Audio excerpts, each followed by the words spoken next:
What's poppin', Tub Nation? Welcome back to Tub Takes. This is a VGC video podcast where we go over what's been making waves in the VGC scene. Today, I am joined by my co-host, Adi. Hello, everyone. I'm back, and I'm still in Las Vegas, so I'm sorry if my mic is not as good as normal, or if I look like I'm falling asleep, because I have not slept in like 4 days, as one does in Vegas. You were so locked in, so still in the intro. I was like, did I start the episode right as Adi froze? This would be terrible. But no, he's here. We're good. And also, today joining us, we have the two best Zachs from Las Vegas. Both of them. We couldn't settle for just one. And so it's gonna be awesome. I'm gonna have to probably just refer to each Zach by last name. But anyways, Zach Weed, we have you here. How you doing? I'm doing good. I dressed warm so I don't freeze.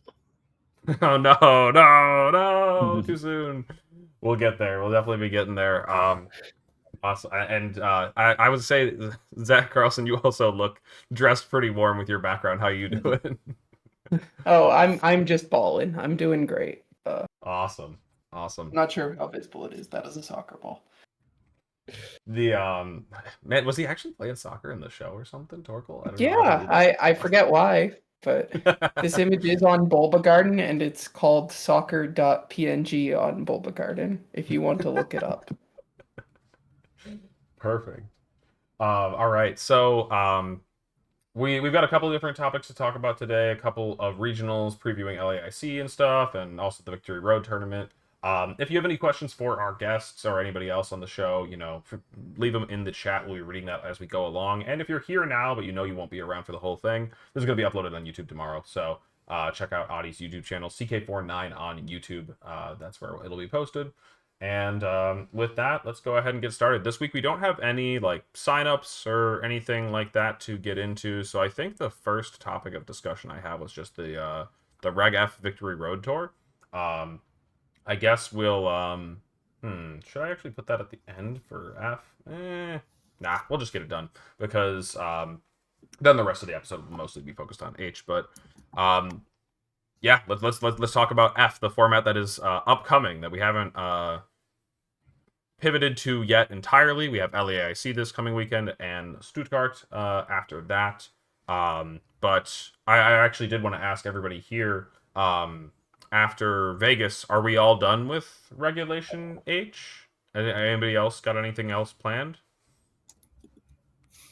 Just a couple cups for me. No actual regionals or anything or tournaments. Right. Yeah. Adi? That's it. I think if Rajan didn't lose today morning in World Cup, then I might have had to keep playing. But as it stands, no, I'm also done. Oh, you got eliminated. Oh, tough. We got knocked out. It's not Rajan's fault, but he was the last person to lose on our team. Right. So, yeah. This also, by the way, go ahead. Just on that note, I know this is not on the topic, Doc, but I was kind of debating about registering for Toronto until after I saw how I did this weekend, how I was feeling. It capped in the last week. Just something to keep in mind as people. It's the one. I think it's the first Reg F tournament. First Reg F major, and yeah, I was kind of on the fence about going, and now I'm not going. And Alex, I guess I think are any of you guys going to Toronto? And can one of you guys check how many people registered? I'm just really curious what it ended up at. I am going. Let me see perfect. if I can check right now. Captain, a few hours. Did not notice sign up was going on until it was like 10 minutes into it. Then I thought, I don't really want to go that badly. I'm not chasing worlds this year. Haven't had a good tournament in kind of a while. I don't think I want to grind Pokemon lately, but now I kind of want to go. So, yeah, I don't know. If it reopens, I probably will try to get in, but I won't be heartbroken if I can't. Right. All right. So it looks like there is 839 people signed up. Okay. Wow. 839. That would be huge for Toronto. We never get that many in Toronto, in Canada. Right. Reg F. Reg F is here, and for a lot of people, we will be just transitioning our mindsets to it. Now, that doesn't mean hitting the ground running immediately. There's still like, the rest of November and the whole month of December to completely ignore all of the, normal US holiday things that are going on and just grind Showdown Ladder as much as you can day in and day out. We got a lot of time for that, and there'll probably be at least one more, if not multiple, Victory Road tournaments between now and then to kind of just keep a check in on like what the metagame is looking like. And yeah, with that, I mean, the team that won is also just like a very good reminder of like where we left off, what kind of Pokemon you could expect to be seeing in this format. Calm Mind, Raging Volt. This is the main thing that everybody was talking about coming back to it, and I don't know, I guess for good reason. Exciting. Yeah, I'm falling asleep looking at this right now. I'm not gonna lie. This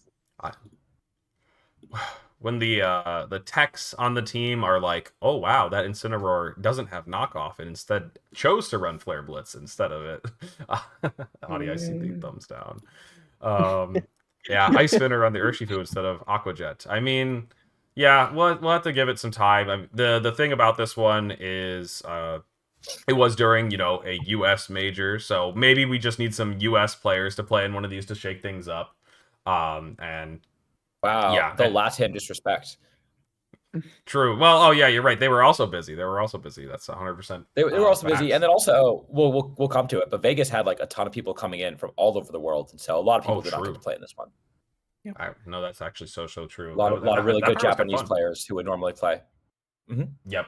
But yeah, you see Japan in Top Cut. That's pretty unusual for a VR tour that is hosted in an Asian-friendly time zone, and I think it's because many of the best Japanese players were here in Vegas. Yeah, I played Yanagi in day 2 of Vegas, and then I was out partying with Shoma and some others on Sunday night. So they were on our turf for the most part. That's so sick. That's so fun. Yeah. Yeah, I'm looking at a lot of these teams, and not a ton of them are like brand new. I do remember this is Nil's team from EUIC. This is still just the Tingdozo team that pretty much was commonplace at the end of Regulation F. I think this is that like Icy Wind kind of like balanced offense team. Like a lot of Pokemon can take hits. It's got Electro Web for a second. I don't know if I've seen this specific team before. Oh, it says copy of EUIC team, so never mind. I think MVB was using this one a lot, I believe. I think this is a common one, I believe, from last time. Then the Snow team, and is that the exact Snow team? I think so. These are all just samples going down the list. Oh god. And obviously, like it seems discouraging, but like it is week -4 of the format, so people are not going to have cooked up anything new. People who are cooking, it takes time to build a good team and to refine it. And so, I'm not surprised that people are just taking whatever they have in the builder, whatever they used at the end of Reg F Part 1, and are trying it out. And those are the people who are doing well with it. And even this team, Oliver was using this team in Reg F. I remember seeing them, I think, at EUIC on stream or a tournament in day 2 with the Iron Boulder team. And so this is also like not a new team, although it is a very unique team, and it is cool to see them do well with it. Yeah, that one's fun. I like Dogi. All right. Yeah, I'm just gonna take a quick glance at the rest to see if anything. I mean, Primarina is definitely not a Pokemon that was doing anything in Regulation F last time. Leave it to the American to finally innovate on the format. Oh my god, yo, wait, why is it Flings Rock Terra Rock? Whoa. Oh, that's so sick. So funny. What could the Rock Terra be for? This is flying and fire. And poison, I think. True. Poison. It's like all of its weaknesses. Yeah, it's like actually steel. Perfect. Just yeah. Doesn't need to resist steel. No, I think that works well enough. Sure. And it has extra synergy with the rock, of course, because if you're throwing a rock, Terra Rock. Because Flame famously becomes a rock type move when you throw a King's Rock, right? I'm lying, by the way. It's still dark. It is. Yeah, okay, let's see. Como. Actually, I think there was the body press set. I think that remember Scott using something like this. Maybe might have used the Como as well. Let's see. Yeah, and then Oh, I is think a bit of Avery rain. also cut a regional with that team as well. I remember Avery doing well at one of these tournaments. Oh, okay. Yes, got you. Yeah, I'll be honest. I thought that I didn't look at these results at all before putting on the topics doc, but there's just nothing to say about these. These teams are all very simple or like the standard-ish for the most part. There's a Scizor, 100%. But that's funny. Pounce, yo. Is Yeah. Pounce I this love gen? that. Is this gen, right? Yeah. You kind of forget about it. It's what is Just it like a minus speed? bug drum beating, basically? I think it's Yeah, like 50 I- or 60 power though, so technician. I used it at Worlds. I think it was like 60 base power and it dropped speed. Okay. What Wait, one what did did you you use use it on? it on? Yeah. I bet you can't guess. Ooh, what's the pouncer? Which year's Worlds? Yeah, what This world? year. This year. This current This year. year. Was it Was Scizor? it Volcarona? No. Volcarona is very close. It was Iron Moth. Oh, yeah, gotcha. yeah. Based. It was very funny. Does it That's get not even Electro Web? stab. No, it doesn't. It doesn't get Electro Web. Oh, that's pathetic. I feel like every time Ah. I ask a question about that mon, the answer is no. Yeah, pretty much. All right. I'm just gonna keep us moving along here because nothing too exciting yet, but obviously congrats to Stefano Grepe for Grepe for winning that one. Go ahead, Adi. I'll throw a question out there. What did you guys use? Alex and I talked about this last week, but what did you guys use in Reg F last time around? And are you going to continue using it this time around? So for me, the last tournament that I used was that Screamtail team in Orlando. It was basically just standard balance, but with Screamtail over Flutter, it was bad. But I probably used something similar because in Cinderella, set up Ogre Pawn, Urshifu is pretty good. Who would have thought? Yeah, thrilling. I went to 2 Reg F events. The first one I used a pretty janky Dondozo team that I have no intention to revisit. And the second one was Vancouver, and it was like the week before. It was the week after I started my current job. So I had just not played any Pokemon recently because I'd been interviewing, and I took an ultra boring, like, balance Volcarona type team, and I also have no intention to run that. So, I don't know. I'm gonna have to find something. I will say I'm very high on Farigiraf after this past weekend. I would like to see if I can make something similar to what I used at the place we were just at, Vegas, Right. with some kind of throat spray Farigiraf, because if you run Terra Fairy, that guy totally walls CM Bolt. So I know. I do love True. that. Yeah, this person actually had the Fari, and I was also having similar thoughts after like using those Fari this pieces. weekend. Is like, yeah, maybe it's time for Fari to save us from the annoying fake out spam that still seems plenty prevalent here in Regulation F. That's Serena disrespect. I ran Serena at the last tournament that I went to. I like Serena too. What if we That's started using Bruxish Bruxish? disrespect. Yeah, what about the Bruxish? True. Adi, were you playing in 2019? I was. Do you remember Nails' team from Moon Series with Serena?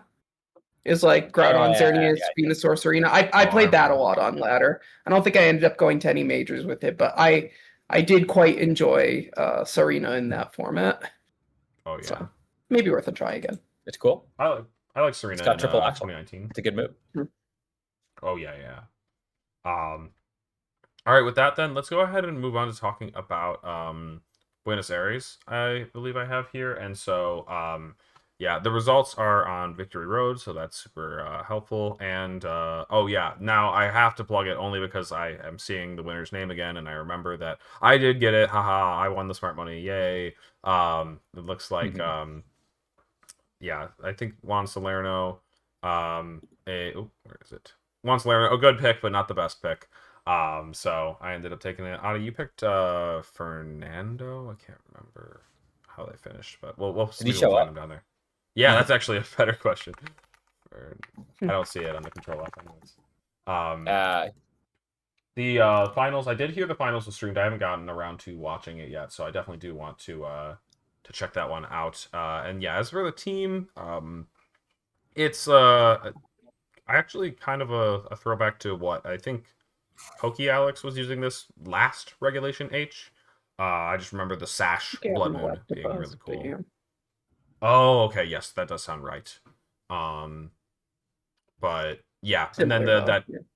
that goggles ape that I was gonna say Zach that you know, but I specifically love, Zach I love Carlson. utility ape.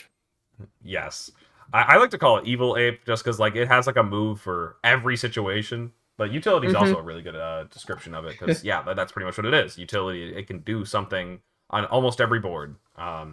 Yep. Yeah, that's so cool.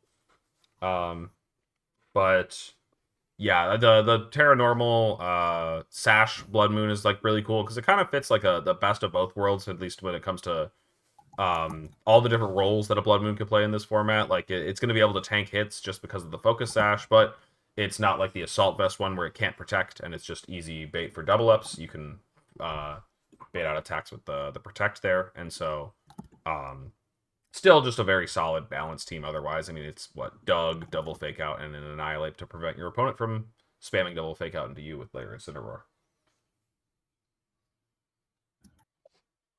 There was yeah, I know people are probably looking at the Ludicolo team. I swear I actually played this person on ladder and lost to it, I think. And I was just like, all right, well, we just keep it moving. I'm never gonna fight that again. Like that's not a team that I need to be ready for this weekend. But that's actually it's so funny. Double weather, perish. Yeah, it's goofy. It's hilarious. Yeah, it's a cool way of leveraging Gothitelle, right? You guarantee that you have your weather up regardless of what your opponent is trying to do. I don't know if I believe in the perish mode, but you know, it is a potential way to win the game. And yeah, it turns out that Archaludon is really good. And even if you even if you have a Ludicolo and a Gothitelle next to it, it probably is still pretty good. Surely Blaziken is not good here. What? I'm trying to think what it would be for. Like, is there no other better Sun abuser? This one goes fast.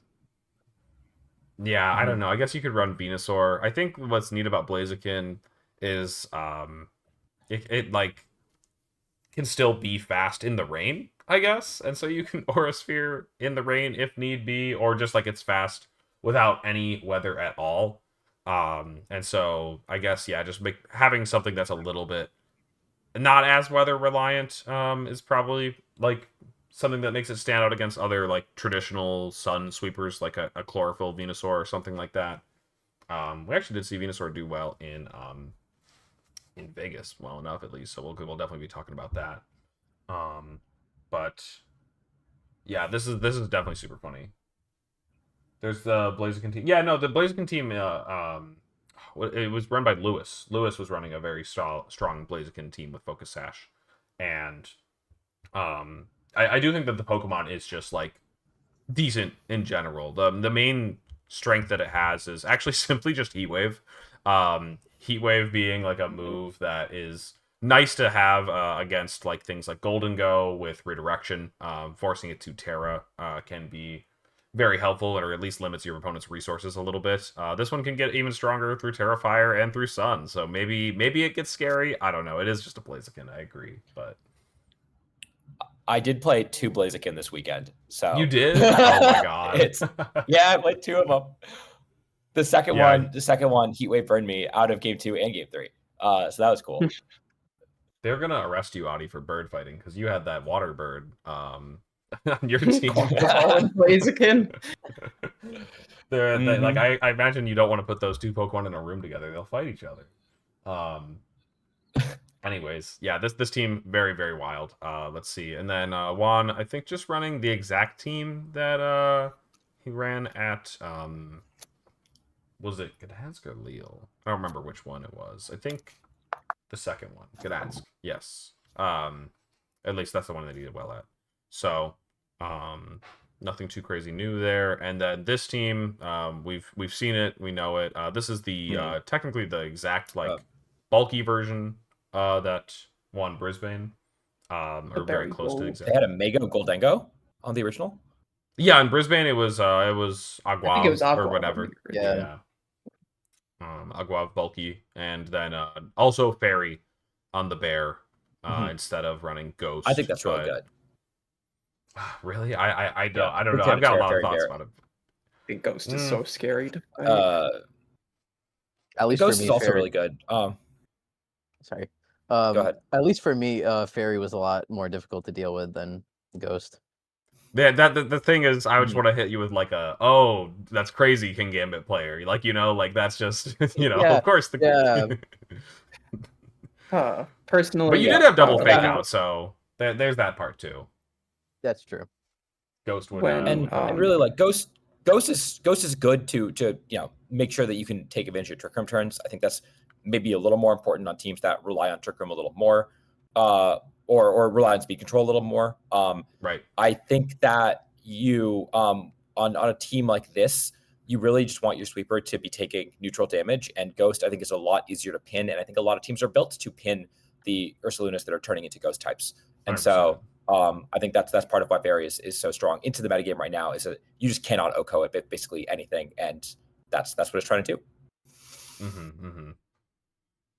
Personally, for me, when I was playing Dylan on a similar team to this, but with Life Orb Gold, I really wanted to do Incineroar Farigiraf lead versus him, but I couldn't because he was doing Farigiraf Ursaluna, and both are Terra Ghost, and it would devolve into a situation of, guess the Terra. If I fake out the wrong one, I lose on the spot. So I think Ghost was good versus me specifically, but I am seeing what you're saying about the neutral typing of Fairy in general. Nah, still Ghost. Yeah, I'm not. I also like being able to Draco Meteor the Ursaluna. Listen, I can't beat Ursaluna unless I Draco Meteorite, okay? That's the only... Okay. Shadow Ball it. Just Shadow Ball it afterwards. My Dragon moves. Yeah. Oh, it dies actually. That was one other benefit that we didn't mention is it walls out Scale Shot, or Dragonite's the ones that only run Scale Shot. It is just always going to win that 1v1, so that part's pretty cool. Right. One other thing before we move too far from this top four that I wanted to mention. Sorry, the other top four, the Blaziken one. I believe the player who ran this was good friends with Michelangelo Bodanza, the player who won the Boston Open in 2015, who also ran like the Gothitelle, Politoed, Ludicolo stuff. He unfortunately passed in a car accident in 2017, and I believe Gilberto's been using this like Politoed, Ludicolo, Gothitelle stuff since then, in part to honor him. So it's really cool to see that it's working in Gen 9, even though it's a concept that originated in Gen 6, and I don't think many other people have really tried it since Gen 6 or Gen 7 very much. So very cool. I think I do remember him running that team back in 2015. Yeah, I think was the username like something like Tlaloc. Something like that. I think Tlaloc's Rain Room. I remember using it myself at like locals and stuff. It was a really, really cool team. Yeah, Ludicolo just is definitely like a boomer Pokemon to me, because like, can you imagine Ludicolo being a top 10 Pokemon in any metagame ever? Well, it was back in like 2014. It was really good then. Just having Fake Out and Swift Swim paired with its the coverage it could offer was enough to be really, really strong. Even though I was surrounded by things like Mega Kangaskhan and Mega Mawile, Mega Charizard. Yeah, it's crazy to think that, too, right? Yeah, 18. Oh yeah. Crazy to think that best Ludicolo like was considered to be a mon that had a decent amount of stats at some point in time. No. Stats. It's such a like a Blaziken. Oh, dude, like all these Pokemon, they just don't have stats. They're like they're so priced out these days. Let's see. So this is looks like 2 players running the same thing for 5th and 6th. I guess no Dragonite version of Zine team, instead opting to have both Ninetales and Mousehold. Really supporting those Ghost Sweepers. But nothing too brand new here. Otherwise, this is just the Grassy Seed Volk team, right? Yep. Okay. Hard Trick Room and Hard Trick Room again. Nice, awesome. And so yeah, let's just take a quick look to see if there's anything cool down here before we maybe move on to talking about Las Vegas. But yeah, I'm just seeing. This one's a little bit weird. Oh, Sebastian Escalante. Yeah, that's Sebas. Yeah. Throat spray with Clang that is Soul. cool. Okay. Oh, dude, I'm a sucker for Friend Guard Wide Lens, by the way. I ran that back at like Orlando forever ago, like the first Orlando of Scarlet and Violet. And I think that, in my opinion, yes, you're not running like a different item, but this is the Mousehold that can use Super Fang like to do the second half of an opponent's health. And that part I think is really cool. It's like you'll just do 50% to something and then 50% again if you want to, or something else does 50 and it does the second 50. It will definitely get you in trouble if you're like, wanting to Super Fang a King Gambit. That's going to do way more than Population Bomb would do to a King Gambit. But for the most part, I think it ends up being pretty cool and able to take some kills. So. Mm-hmm. Double fighting type. Wait, that must have been a different team that we were looking at. Okay.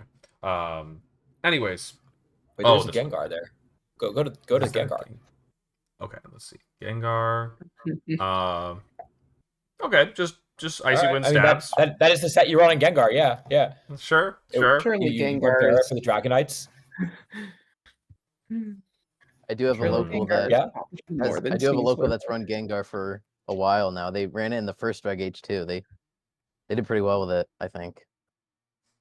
I think Gengar's it's a really cool cool Pokemon, and it still does have like just enough of a niche that it's not like completely throwing to use the Pokemon. Is the niche that strong in the current metagame? Not really. Its speed it's kind of funny. It used to be considered fast, but now it's not really fast enough. I could definitely see it coming back in Champions. You used to have a Mega Evolution too. Yeah, you used to have a Mega Evolution that made it a lot faster. Although now I think that's also not considered fast anymore. So, but I think that, yeah, there's a lot of competition for the Ghost type slot in this format. I think Ghost is like one of the most common and most diverse typings, where you have your Basculin Legions and you have your Dragapults and you have your Annihilates and you have your Goldengos. And so like, how do you decide which Ghost type to use? And so Zoroark is viable, right? Like there's so many Ghost types in this format. And so the opportunity cost of using Gengar is so high, especially since a lot of those Ghost types want your Focus Sash. That I was telling Alex this because we were talking about his team that we'll get to. I've looked at the list of poison types in this format far too many times, trying to find a single viable one that can like do damage. Like poison coverage is so good right now, especially into all the Terra Fairy Pokemon. And so, yeah, it is a Sludge Bomb user, and that is one of the things that it does have over all those other Ghost types. Yeah, I think the real thing holding Gengar back these days is just the lack of an ability. Like Cursed Body isn't really an ability. All those other ghosts that you mentioned have like pretty cracked abilities, and Gengar is just a little too fair in that department. Dude, give it Levitate back. If you're getting hit by Scale Shot, imagine how many chances it has to disable that. Probably a couple. I don't know if it lives more than 3 hits. It's got Terra Fairy, so you can't Scale Shot. This guy hates Dragonite. Oh man, I think that once we get Mega Gengar back, Gengar will be doing fine. So just give him time. All right, let's go ahead and move on to talking about Vegas then. So before we go into the team breakdowns and stuff, I actually just wanted to link this one because I thought it was a kind of interesting topic, and yeah, it seems like they were maybe debuting digital match slips for for TCG, and it did not go very well. Because you would think that, like, you know, I don't know, if you've been to a IRL tournament, a digital match slip, it does sound pretty cool. It does sound like convenient. It's not like a horrible task to have to run your match slip up to the table, but it would just be quick and easy, and maybe it would help speed up the tournament. It did very much the opposite of that here, probably in part because it was, you know, them debuting a new system. But I was talking to like a random TCGer in line, and I was like, "Oh, what happened with it?" I at a certain point they switched back to doing the paper ones, and as it says here in the tweet, like, you know, it was going so much smoother once they did that. Turns out there was a lot of issues with the digital ones, like either giving false positives or not being able to submit at all. Unfortunately, like somebody said like that, you know, I tried to submit it 18 times and it just wouldn't accept the result. And then another person was like, yeah, I submitted it, and then it told me I was good, only for the to get called. They were calling up everybody whose like match slips didn't go through successfully, like up to the hive to report the result, and that is just like also a terrible, like, you never want that to be the system. You want people to just like tell you their result immediately, and that's why their tournament was dragging. And ultimately, when they announced that they were switching back, the whole like venue cheered. If you were there and you heard it, like, that's actually why all of TCG was like cheering, is they said like, we're going back to paper slips, and everyone was like, hooray, like, this finally, this was horrible. So I think that ideally would be using digital match slips. Like, I think that paper match slips are super outdated. I think that they are Right. they have seen the writing on the wall, and they're trying to make it. They're trying to do this in the future. I know, again, and Zach Carlson and I are both big Yu-Gi-Oh fans, and so Yu-Gi-Oh has done this, at least in Europe. They do digital match slips for their tournaments, and they have thousands and thousands of people in their tournaments, and it goes really well. I hear all the Yu-Gi-Oh players in North America clamoring for that system instead of having digital match slips, because it speeds up tournaments when it's done right.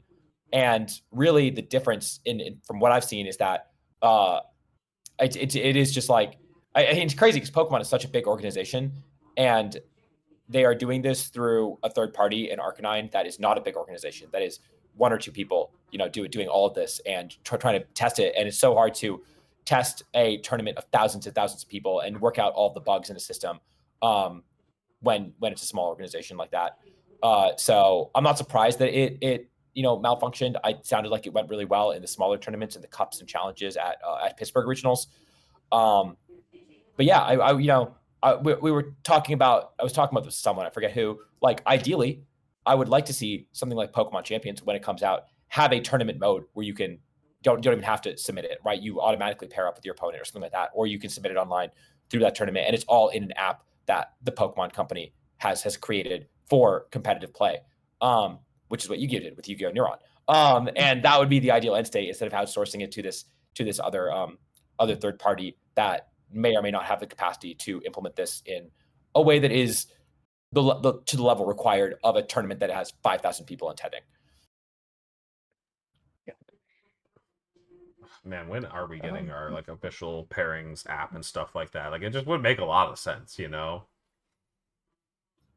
I think even if we do get like a very robust solution for this, one other issue is that I feel like at about, I don't know, 60-70% or so of the tournaments that I go to, I just get no reception inside the convention hall. And I don't know if that's just my carrier, which is Verizon, by the way, which isn't that weird of a carrier.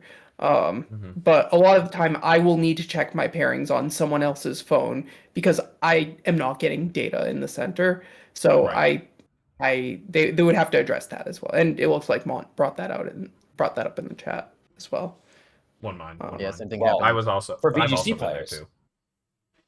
Yeah. For VGC players, you can plug your phone into the docks and you have internet. So that actually solves that problem for us, not for TCG players. Yo. And wait, what? Right?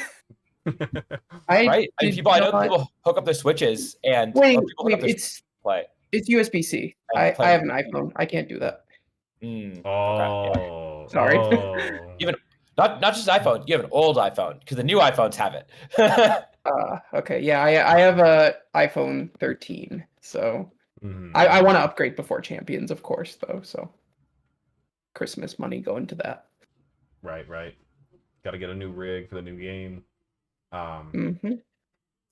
But yeah, I do just I do think that it would be really cool if we saw like a a version of this system come over to video game that like if it was working well and not having issues. And so I think maybe you were the one that said this to me, Audie, or maybe it was somebody else, but when I was talking about this, it was like, why did they debut this with us instead of them? Like, we are the smaller game. Like, why would they not want to do it on a smaller scale first? Not that I wanted us to have these issues. Like, that would have been, it would have made Vegas even more. I mean, Vegas was a fine tournament, but like, it would have made Vegas quite more annoying if we had to deal with this. But that said, it is just kind of surprising that they went over there first with the huge numbers that TCG's pulling and said, let's try something new, let's try something experimental and hope that it goes well. Mm-hmm. And I see Billa has brought the same point up in the responses right here, and there's a response to that too. So, oh, I didn't even read below that. That's so funny. Yeah, I was only looking at the top one. Okay.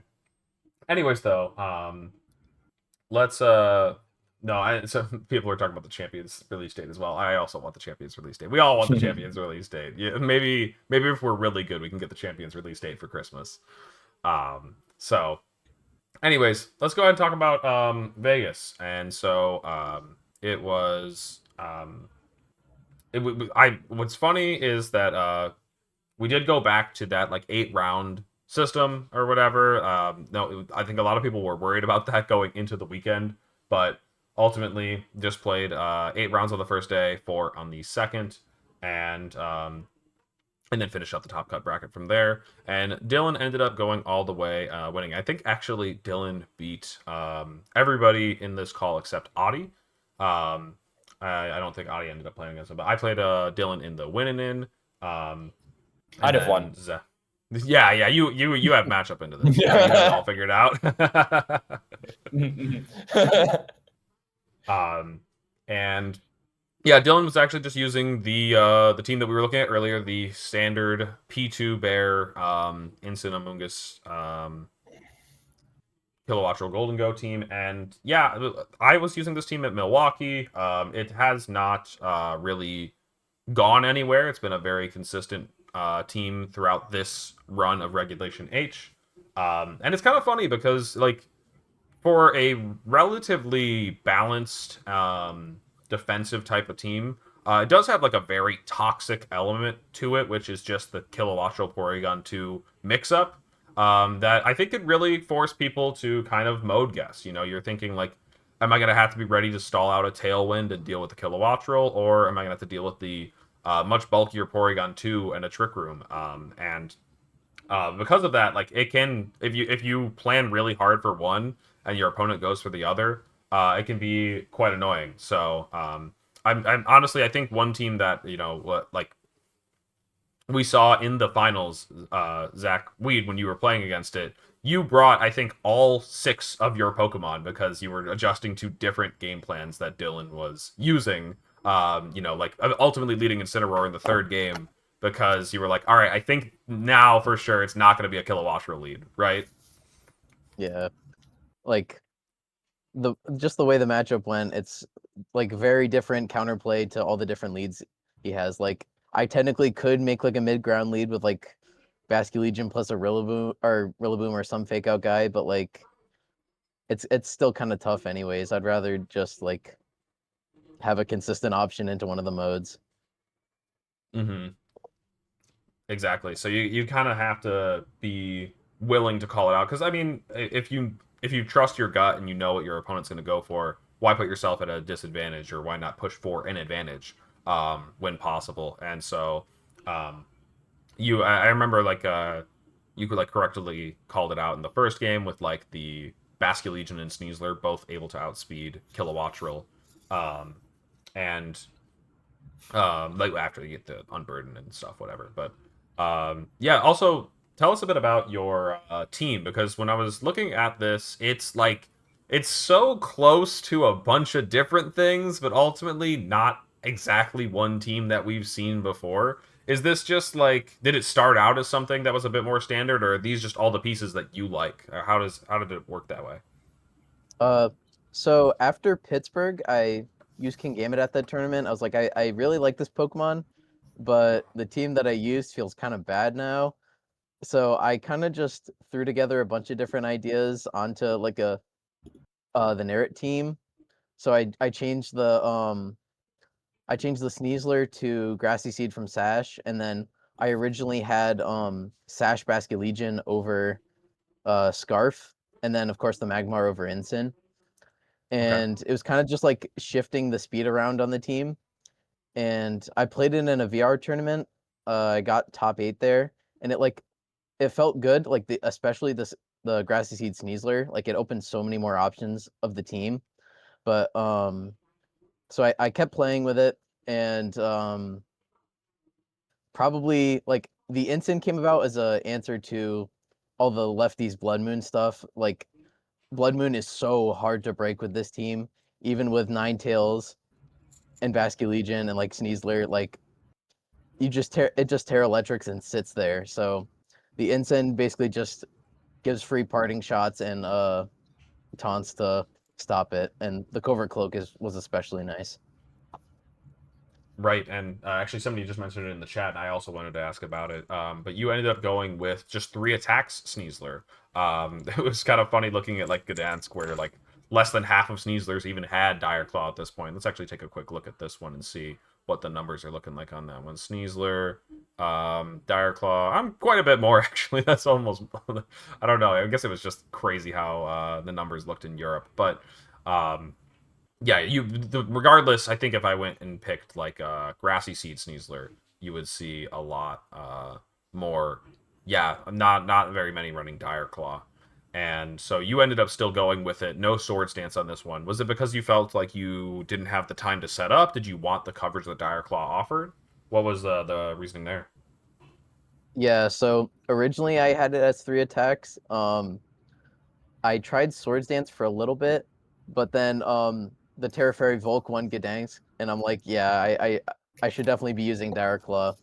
And it's also very good for bailing me out in bad positions. It has came up quite a bit. So just like I don't want to click anything else, I'm just gonna spam Dire Claw. Mm-hmm. Mm-hmm. Mm-hmm. And And it gives Chris, it. what I love about Go Sorry, what I I was gonna love say, about this team is that you don't have a single move that can miss, and you have both Dire Claw and Blizzard. So you are putting yourself in a position to get a lot of statuses, which Mm-hmm. is helpful, yeah. especially in a volatile format. It also gives it more to do besides like or like detached from the Rillaboom, so I'm not like forced to instantly bring out Sneasler Rillaboom to have like meaningful coverage. Like Dire Claw can still make an impact without having the seed up. Right. Mm-hmm. Yeah, you can hit an opposing Rillaboom. Well, no, I guess then the Grassy Seed would be activated. Never mind. I'll have to think of other examples, but never mind. Something with like a Terra Grass, like an Yeah, well, Incineroar. and fairy types are the big one because right, it seems like to me it's like a King Gambit team primarily, and you need to be able to hit the fairy types when you have a double dark King Gambit, right? Yeah. Mm-hmm. Yeah, you also, I guess that's true. Sword Stance helps offset the Incineroar's Intimidate, but King Gambit is already pretty mean to Incineroars that want to come against your team. So, yeah, the King Gambit effect is very real. Um, and so, yeah, you ended up going with, or what was I going to say? So did the team feel strong during the run? Were there any like regrets about it? Anything that you like went into it and you were like not so sure if this would work out and then it paid off, or did everything feel Um, great? so the team did feel very good. It just feels like a big box of like tools to outplay opponents most of the time, and then you still have like the Blizzard and Dire Claw if you really need it.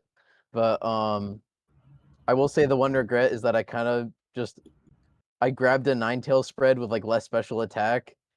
It was 212, and I was someone recommended to me 244 special attack instead. and that might have won me the tournament before Mm-hmm. without ever needing the freeze to happen. But you live and learn. Like, I couldn't have predicted it. Yeah, definitely. I mean, I mean, with the Life Orb one, like sometimes it just feels like you need all the power you can get because Ninetales is just working with nothing. Does Yeah. Ninetales? I think Ninetales has got less special attack than Amoongus. Is that relevant? It's Maybe we'll come 81. to it later. Yeah, it's 81. It's really bad. It's 81. Um, one time, Mont was looking for something that is fast and does fairy type damage, and I was telling him, "Oh, just use Specs Ninetales," and he's like, "No, I want to use Scarf Primarina instead." And I was like, "Certainly, Specs Ninetales just does more." And then we did the calcs, and it doesn't. It's weaker than Scarf Prim. No. Blizzard's a really good move, though. So Of course, of course. Ninetales Yeah, is cool. It just doesn't have many stats. yeah. Question for Whimsicott. I love it. Just to make it easy so we don't mix people up. Um, yeah, I guess that people were probably asking this one a lot already, but yeah, I guess like what were some of the thoughts that you had during the end game then at the very end there? So I can't lie. After I didn't encore his Ice Beam and he started recovering, I thought the game was already over. I thought I pretty much just already lost. So I was just like, okay, yeah, I'm just gonna like click moves. I'm gonna spam Aqua Jet, see what happens. And because of that, I wasn't really counting the recovers, and that ended up burning me in the end. Yeah, this is just coming from me as a viewer, and I'm mentioning the reason that the finals is so fresh in my head is because I did a video with Colin this morning watching the finals, and so, but I think I saw during the turn where Encore had ended and the recover had run out of PP that you were kind of just like glancing off into space because like you just might not have actually seen the message on screen that said like the recover had run out. And to be fair, I've done that a number of times when I'm expecting the end of a turn to play out a way that I expect it to, you know, and I'm just like, all right, I know what's happening here. I'm staring off into space thinking about what my next play is going to look like, but then you might miss like a critical message like that. Actually, the number of times we're coming back to Regulation F coming up, the number of times I've done that on the beginning of a turn and missed a booster energy proc is like way too many. Where I'm like, oh no, was that booster speed or special attack? Let me just look back at the, oh no, there's no damage log. I have to just like kind of guess. You kick yourself after moments like those for sure. The worst is when you lead either both people lead Incineroar or both people lead Rillaboom, and you just do not catch which one goes first. Oh, Because true. you're not thinking about it. Yeah, that one I make a mistake of doing so often. Yes. Yeah, I'm not gonna lie, that message was news to me. I didn't see that at all. Yes, yeah. It yeah, Well, I guess like it's not that it tells you that it ran out, right? It just says like Encore does. wears off. But you have to like but you have to catch that it wore off early. And that's that's what it is. Yeah, the message is the same as like when an encore ends, but like it could end immediately. Like if you encore it on the last PP of a move, at the end of the turn, it will say Porygon 2's encore has ended. So it still does announce it at least. It only gets tricky if it like lines up perfectly, then you wouldn't know. But in this case, 3 times 3 is 9, and recover is 8. It's a weird circumstance. Don't sweat it too much. But anyways, yeah. So, in terms of matches in your run, what would you say was the most like standout one along the way?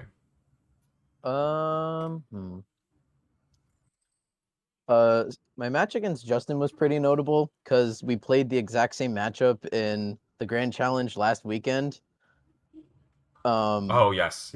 I played him there, and I might have gotten some Dire Claw Paras on his D Knight. That helped a little, but yeah, I never really thought of like the self-scale shot play until I actually had to play this matchup again. So I was pretty worried about that, but yeah, no, it was just a fun match. Definitely. I also had to play against Justin Tang in the Grand Challenge, but I was not fortunate enough to beat him. So, um, but anyways, yeah, I do think that this is a really cool team. Though my personal take is I actually don't know if like people are really going to pick this one up. They might run like the typical versions of these teams, whether it's something closer to Sanvi's team with like a grassy. Well, no, not that actually is quite different than this. But they might run like the Narret version with Magmar or something like that. But I actually don't. I feel like a lot of the choices you made were like kind of like unique to you, and not saying it's a bad team by any means, but I feel like it's probably not gonna. I don't know if people are gonna steal this and run it. Do you agree or disagree? No, I can definitely see that. This team is very personalized to the way I like to play. But I think if anything picks up from this, it's probably going to be like Seed Sneasler with King Gambit, because it kind of changes the way the team can play, where you can play Sneaslerilla as like just lead and offense, and then use King Gambit more of as a cleaner than a setup sweeper. And Unburdened Sneasler is basically a third form of priority because it's so fast. No, that is nice. Actually, one more question. I think before we move that'd on. be Go my ahead, Zach. guess. Go ahead, Ani. I think that'd be my guess too, because LAIC next weekend is the last big tournament. I think it's the last major overall in Reg H. And so I don't know how much how many big changes people are going to make, 5 days before the tournament starts. But as far as small things go, switching Swords Dance to Dire Claw is something that people could do. And like you said, I think it does make a big difference in the way that Pokemon plays. I think it still does a lot of the same things. And unless you're exactly running the Lele team where you really can enable Swords Dance, and you have a lot of tools to enable Swords Dance, and you do need the Swords Dance. Yeah, I think that hitting the Terra Fairy Volcaronas that are now more and more common is definitely something that I would not be surprised to see more of going into the international championships this weekend. Can you say Swords Dance one more time? Swords Dance. So you just did it like how three much times, like in like 10 seconds. It was funny. My last question is how was it playing King Gambit? Do you feel like you were in control of like the volatile situations that this Pokemon creates, or did you feel like you were just like getting it right every time? I don't know. Is it safer than that, or does it feel like you're just making a ton of reads? Honestly, like with the way the team played, with King Gambit not being like the big centerpiece that it normally is on these teams, I didn't get myself into that many like super awkward sucker punch mind game situations that I can remember. But from the ones that I did get into, I think I pretty much got them all right, because I have a lot of experience with King Gambit and Reg H. Yes, yeah. You got to put in the hours to be able to know. Like it's a 50-50, but actually everybody plays rock here. I'm throwing paper. Yeah, I've been forged in the fire of the sucker punch protect mind games. Yep. All right. Well, let's go ahead and keep it moving along here, and we'll skip past Carson. St. Dennis's team will come back for that one because Zach Carlson, I wanted to talk to you about your team and how it came together. So tell us about it. Sure. Like the process of building it? I mean, yeah, as much as you want to get into detail. If there's anything that you can't speak on, of course, don't worry about it. Just tell us as much as you want to tell us about the team that you ran. Sure. Okay, so this team was, for the most part, well, almost entirely a Carson Confer creation. About 2 weeks before the event, he had been looking at making Farigiraf, Ursaluna, Incineroar as a core work, with Paranormal AV Ursaluna, like as a Trick Room sweeper that gets the benefits of AV Ursa while still being able to kind of nuke things with Terranormal Blood Moon, and the very offensive Amulet CC Incineroar. So he had shared that with a couple of our friends, and we were working on making different ways to round out the core. There was a lot of Amoonguss. There was a lot of not Life Orb like your Amoonguss, but there was a lot of Amoonguss. There was a lot of Scarf Bascule Legion. there was some Ape, there was some Ninetales. We ended up locking Choreograph, Ensign, Blood Moon, Ninetales, Basculegion, and Ape for the GC. And then we very quickly realized we do not like this version of the team very much and ended up ditching the GC a couple hours in, and it ended up being a weekend of let's actually try to find the other, like a better version of this, which the most promising version ended up being using Torkoal and Lilligant to round out the team.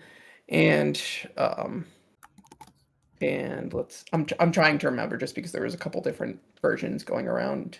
But we knew that we wanted something fast and stuff that could help with what was it? We wanted Amoongus help, which Torkoal is really good at. Lilligant gives a fast mode. So is it at that point that Ursa Luna gets cut out then? Because it was like a core part before this, right? Ursa Luna went in and out quite a bit. Okay. For a while, it was that original core plus Lilycole and Ape, so no Typhlosion. And then we tried Typhlosion a little bit, thought, okay, this mon is pretty cool, might not be the best, but we'll see. And after a weekend of testing different combinations of that, like 8-ish mons of the 6 that are on my screen, plus Ursa, and actually no, I guess just 7, we found out what happened in the GC, which is someone won it with a lot of the same mons we were using, with Furgraph, Ensign, Torkoal, Lilligant, Typhlosion, and Inner Focus Dragonite as the last. And we looked at that and thought, okay, that's a really good sign that we're on the right path. We don't like Dragonite, though. We are going to keep trying to make Annihilate work. And I think that was absolutely the right decision. I think that Dragonite is really good in some places like the Mirror and versus Dondozo, for example, but Annihilate felt like it was giving so much to the team that I would not change it. I feel like if you are using the Dragonite version, your Farigiraf mode is kind of limited to like Farigiraf and Ensign as your main lead if you want to trick them early, or like maybe like one of the faster Sunmons with Farigiraf if you want to threaten being able to switch in Torkoal. But putting Ape next to it was super strong because it could, if there was anything that threatened Farigiraf, I could taunt an Amoongus, I could final gambit a D-Knight. The Ape was really good. So basically, we had this core that we wanted to use. We saw it did really well in the GC, and we used that as assurance that we were on the right path, and we kept our Ape because the Ape was very strong. And I think those were all the right decisions. I enjoyed it a lot. Oh my god, I didn't even explain why the core is really strong. Because putting Farigiraf next to Blood Moon is really stupid, but once we added Torkoal, we realized that putting Farigiraf next to Torkoal does the same thing, so we don't need Blood Moon. You just get to mash spread moves for 4 turns of Trick Room. It's really excellent, especially with the Incineroar with a ton of attack that can't get fake outed or anything, can't get intimidated, has CC for other Incineroars. This team can just really crap out damage. Right.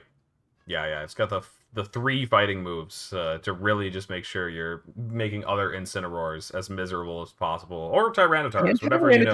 And Tyrannotars. I also hate him. This team has, right. I mentioned this in my interview on stream, but this team has more close combats than Protect. It has 2 Protects and 3 close combats. I'm not totally sure if we still needed CC on the Incineroar with both Lilligant and Annihilate, but I did use it quite a bit throughout the weekend, so it was good. Yeah, this and you weren't totally alone on this, as we saw. There was Yeah. a decent number of people using stuff like it. So I guess what would I sort by? Lilligant. Torkel's always there. I mean, I guess you got to figure, of course. Then throw in the Fari. And yeah, there was like whether it was the version that Ragam and I used together, or Brian Collins still using the version, or people using version, other people using the Brian Collins version, and then Aaron Trailer as well using the version that you would have to guess that Wolf won the GC with. I believe this is up on Wolf's Patreon as well. So if you want to I know believe more so, yes. about the team, you can always go and check that out. But yeah, in terms of your run, I was about to say Zach, but I guess it's because I'm talking to you, Zach. You know which Zach I'm talking to. I Of know. course, I know you're talking to me. but Zach, what was the standout game from your run? Honestly, it was probably the top 8 match versus Joe. I'm glad that Yeah. was streamed, because I think if I described that to anyone after it happened, they would think that I'm insane, saying that like he literally got 3 sleeps in a row, and they'd be like, yeah, whatever. I don't want to hear this story. But it would was agree. streamed, so I have video evidence that he got 3 sleeps in a row, and I won. So that's another great point for it being my standout match. 100%. Other ones, the Sun Mirror with Aaron was kind of exciting. The game 3 came down to Typhlosion Torkoal versus Typhlosion Dragonite, and we both Terra our Typhlosions, and I Helping Hand Eruption, and I won the speed tie, and I knocked out both Mons, and No. and it was Crazy. just over. It stunk to fight Aaron on the earlier side in day 2. I wish he could have cut as well, because he helped me quite a bit with the archetype after finding out that we converged on the same stuff. Right. The yeah, no, it's a it's very unfortunate to have to play against your friends, but I mean, it's at least I don't know. At least it meant that like one of you could, make it. Like the one Yeah. positive outcome of playing against your friends is that somebody's walking away with a win. Right. But If I did not cut after that, I would have been so upset, I having feel taken that. him It's out like and then not making it myself. it's But like you have to I go did on and make do it. it for him now. Yeah. All Wait, right. does the Go ahead. oh, why does it say Grassy Glide in the moves for my? Is that for my team, or is that for That's something not from else? your team. That is like the most popular moves from the tournament, I think. It's honestly probably not the most helpful feature That's from Lab Mouse, That's but an interesting metric. Hey, close combat! I Yeah. contributed to close Right, I combat being one know. of the I was gonna biggest say, do you think moves. close combat's a top 3 move in? I don't know. What's the most recent one before this? Let's go take a Well, quick look. It's a top 3 physical move. Oh. They split it up physical special status. I see. Okay, let's see. That's Good a answer funny here. metric. That's why like protect is the most common move in every format. So Oh, you're right. Yeah. All right. Oh, dude, close combat was like 0.5% less common over in Gdansk. Wow. Data. Oh. Funny. Anyways, so yeah, I think we ended up skipping past Carson St. Dennis's team. I actually ended up playing against exactly it as well from Taran. I think Taran and Carson were running the team together. And I do think that this one's actually quite interesting, quite cool, because there's something off about almost every Pokemon here that isn't like, exactly cookie cutter standard for each Mon. You got Sash Coaching Ape, you got Fairy Ursaluna, Ice Spinner D-Knight, Clam, Protect, Ensign. Like, we don't need CC, we don't need Parting Shot. And then Light Screen, Whimsicott. Light Screen paired with Coaching, kind of interesting. The fact that, you can just decide if it's a match where you need to be physically tanky or a match where you need to be specially tanky. On top of that, like, Ice Spinner D-Knight, really cool pick against Rillaboom teams. In theory, you can Ice Spinner away the grassy terrain and then click Earthquake with your Ursaluna next to it. So yeah, I think that this is definitely a really cool team doing some cool things for sure. Yeah, this is a pretty scary team to face. The Fairy Ursaluna did make it a lot harder for me than it otherwise would have been. Mm-hmm. Kind of reminds me of that one team with Herb Arch that was a little bit popular after LAIC last year. It was like Whimsicott, Blood Moon, Ape D Knight. Was it Ensign Arch as the last? No, Golden Go maybe? I think that sounds right. Yeah, I actually think Kenneth Gamboa, as we were just looking at, did really well. I think he made with that. And then at a certain point, me and Mont were also running something similar in like one of the GCs. But it's like when you talk about Doug, like Ursaluna, Dragonite, Golden Go, and it's like, oh, actually, I was using a team very similar to that. It had like very similar, like they. It's Rinyasan. I'm gonna just say it's always Rinyasan. Everything's Rinyasan. Oh, who's the Charizard? Yeah, I'll make it. I'll build Rinyasan from this if you need comparison. me to. I'd say Charizard's Golden Go. Okay.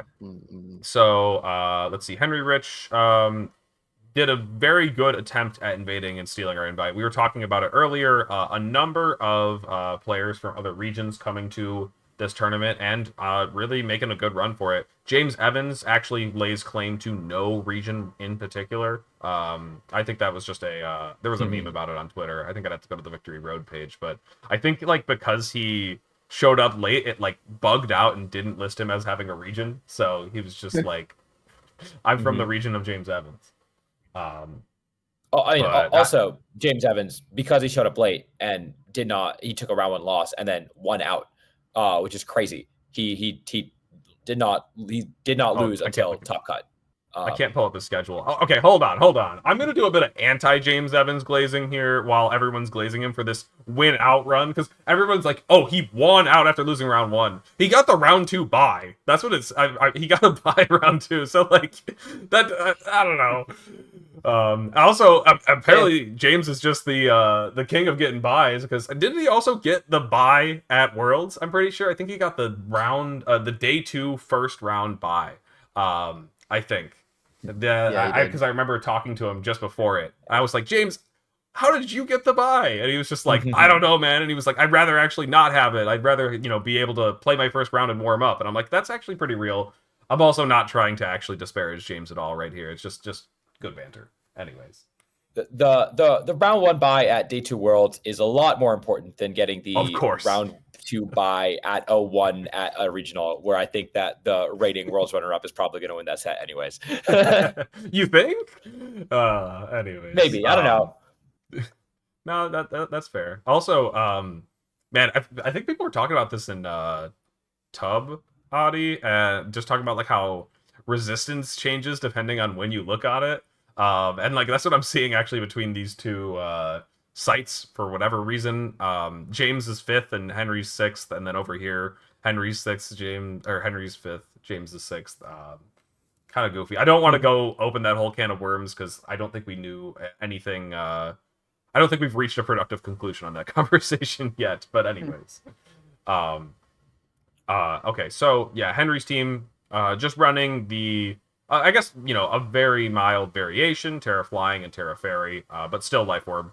Otherwise, we've seen it, we've talked about it. James actually just running the team that he's been running, and I kind of thought that we had moved past it for the most part. It seems like a lot of people were starting to move past it, and James, like, just reminding everybody why it's still really strong. I like to call it Fake Rain, or Tailwind Rain, I guess, but I call it Fake Rain just because, yeah, all the Rain guys don't actually have their normal sets, or at least, normal-ish for what you normally see on Rain. We've seen this team before, but James is so format agnostic, right? He just picks a team and commits to it and plays really, really well. And so, he's a player who needs to use his team for a little bit. We've seen the Justin Tank team before as well. Yes. At this point in the format, it just feels like not a lot of people were really cooking as much, and a lot of people except for the Verigraph Trick Room team that is really the standout of the tournament and really the big new team that we saw. Right. Joe, we had him on just last week. Joe's on the podcast last week. Yeah. Yep. And we were just talking about his team and stuff. So yeah, he just ended up like, I mean, I think I said something along the lines of it on the show last week where I was like, or maybe I said it before the show to Joe. I was like, only tell us about as much about your team as you want, if in case you're using it like in Vegas. And sure enough, like I think his response was kind of like also telling me, I was like, yeah, he's definitely gonna be riding the high of that good GC finish that he got with this team, and because I think he was trying to play it in the GC almost to like eliminate it, to to be like, all right, last hurrah with this team, let's get it done with, and then ended up doing really well. So no, you remember what he said, right? He said he had to lock in a team and he was going to go to the gym, so he just like locked in whatever he had on cart. Okay, yes, and he did really well. And I'm very curious if he was planning on using this team before the GC. He did not tell us whether. Obviously, he didn't tell us what he was going to use at Las Vegas, but I don't know if he was like had this on cart because he was planning on using it at Vegas and just locked it in, or if he just did really well in the GC and was like, well, I guess I got to run this team. It's clearly doing well. Right. Ride the high. This is funny. Oliver Eskelin's team here, they were running this team, and for some reason, I guess it's really funny because I think that they tried it like between Oliver and maybe Calvin Foster. They tried it a couple of times over at Lille and Gdansk to make it through, and I think never made it out of day one with this squad, and then came over to the US and went 8-0. I don't want to know. You guys can put together whatever conclusions you want about whatever narrative you want to spin off of that. But yes, did end up going 8-0 with this team in day one. And Mont said this is the Sword and Shield team, and he's absolutely right. Dusclops, Venusaur. That Venusaur should be going for Gmax Vine Lash or whatever. But the Dusclops is it's missing Bind. Where's Bind? The Bind Clops was fun. Also, still running Frisk. As we just saw, like we literally had a finals come down to PowerPoints, and I don't think that like Dusclops will always end up end up being in a situation where the PowerPoints matter, but I feel like just red pressure. I know that we talked about the silly reason that Frisk is good against Zoroark. I think that's fake as heck. No. Look at this team. This team hates Zoroark. Like legit, this team Adi, does not want to see a Zoroark. Tell me what's the best finishing Zoroark. Tell me before I hit enter. Tell me what the best finishing Zoroark is. How high do you think Zoroark finished at the tournament? I don't know if a single one got top 128. Top 256. Buddy. Oh, buddy. Oh, no. Come on. No. The Frisk is for the Team Sheet Error win con. It is, yes. I've also heard that one, and I do love it every time. Wrong team. Where are we? We're supposed to be over here. Yeah. So I do think though but I guess we haven't really talked about the actual team itself that much, but I do think it's quite cool, quite interesting to see Venusaur in action. I mean, Venusaur, it's one way to use Life Orb Leaf Storm on a Sun team, at least. I not the way that I would do it personally, but yeah, I think that it's combining a lot of the ideas that seem to be strong on some of the teams above that we looked at. It's got Focus Sash, Annihilate. It's got the Ice Spinner, D-Knight. Dusclops is kind of a Pokemon on its own, but like it's a cool Trick Room setter that, notably, when we were talking about how Ghost types are really strong, the thing about Dusclops is it can set Trick Room while being a Ghost type, so you never have to worry about Fake Out stopping you from doing that. So, yeah, very cool Pokemon and cool team as well. Let's see. So, then yeah, we come across Raghav, Raghav was running the same team that I had, and I guess I'll just mention both of our runs really quick here. And so yeah, we were also mostly just riding off the success of Wolf's GC win, as well as the Brian Collins team. I personally was I was teamless for pretty much until like the Monday before Vegas, just nothing feeling that good. And I was like, the Brian Collins team, I actually kind of smoke people with this team. It feels very good to play, and I feel like I'm playing it a little bit better than your average just Psy spam Timmy who's like, I like to click Expanding Force. I was like, I think I get it. The problem was, I don't think that team can beat Dozo at all, like whatsoever. And then I saw that the Dragonite Typhlosion version, I was like, it has Dragonite. That beats Dondozo. But I also, me and Raghav ran all the internals, and it was feeling really good. The Typhlosion was feeling like a very strong member of the team. The Dragonite wasn't really feeling like a strong member of the team, and we tested everything except Dondozo, and it wasn't coming, or if it did, just didn't make a very large impact on the battle. And so it was like, okay, if this is the Dondozo slot, let's make it the Dondozo slot, but also try to find something that can be a little bit more impactful in other matchups. And then I didn't really, I was thinking about like Haze, thinking about Clear Smog, and I was like, actually, if Amoonguss ran Clear Smog, that would beat Dondozo, but Leaf Storm and Sludge Bomb also beats Dondozo, and Spore plus like Eruption is good enough in the Dondozo. So what if we just tried Offense Amoonguss? And the cool part about Offense Amoonguss is that most of the time it's an Amoonguss. Like you can just click Spore and Rage Powder and regen your health when you need to switch out. And it still does what an Amoonguss does most of the time. And it added a cool extra element to the team with redirection. And yeah, then on the top of that, you could just Oko like Blood Moons. You could Oko Ursalunas and stuff like that. Instant switches in to tank the Spore, and you Sludge Bomb it for like 50. And you're like, this is awesome. You can one-shot Basculegions, you can one-shot Golden Goes that are Terra Water. Like, it's just, it's stronger than you would think. So yeah, a lot of this Pokemon was a lot of fun. It was not any it wasn't like the broken Mon that carried the run or anything, I'll be honest. And actually the sad part is I didn't bring it on the second day at all, I think.